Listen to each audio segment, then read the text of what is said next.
Well, it is highly unlikely that we will wake up to images like this during our winter season. Usually the chances of snow are fairly low. However, we are getting our first ideas of what winter will look like this year on the Gulf Coast as NOAA has released their winter outlook. This covers the months of December, January, and February. So we're going to dive into this outlook. The first thing you need to know is about El Nino. Now, what you're going to see here is a graph showing the probabilities of El Nino and La Nina, and these time frames represent 3-month periods. So you look at these numbers: October, November, December, January, and so on.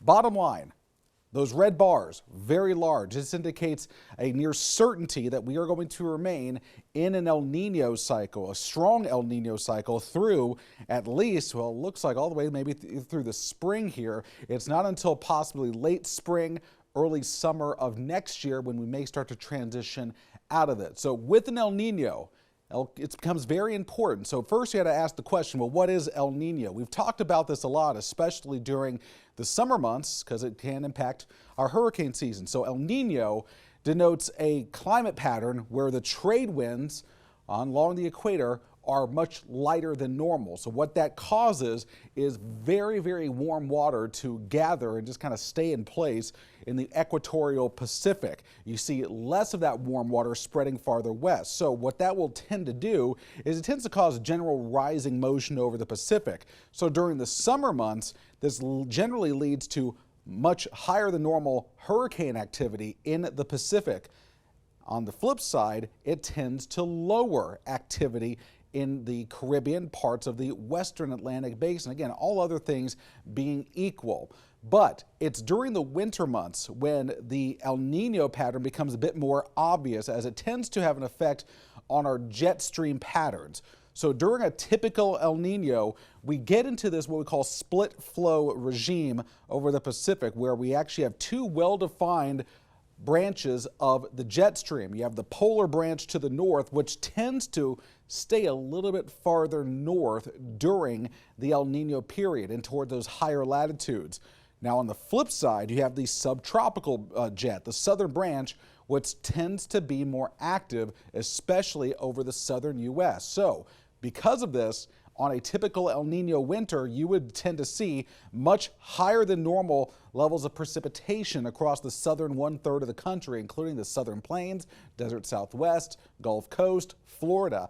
Now, once you get towards the Tennessee, Ohio valleys and parts of the Great Lakes, you tend to see drier than normal conditions. And in terms of the temperatures, we generally see cooler than normal weather during the winter months during a strong El Nino phase, with the warmer air, warmer than normal temperatures into the northern tier, again, because that polar jet stream is positioned so much farther to the north.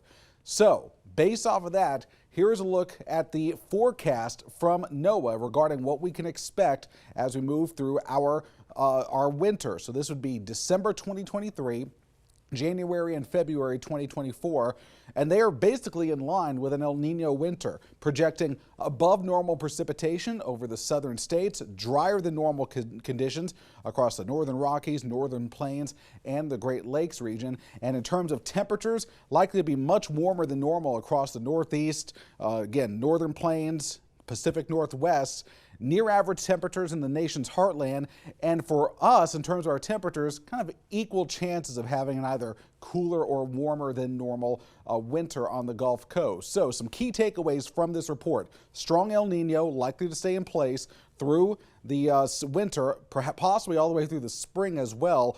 Wetter than normal conditions expected, which actually could be quite significant due to our ongoing drought situation here. So we could pick up, if this forecast holds, some significant drought relief as we move through the winter months. But you always got to remember, it's a forecast, and forecasting is hard, even 7 days out. Now we're forecasting several months out. So there will be changes to this forecast over the next couple months. And once we get those changes, we'll certainly pass them along to you.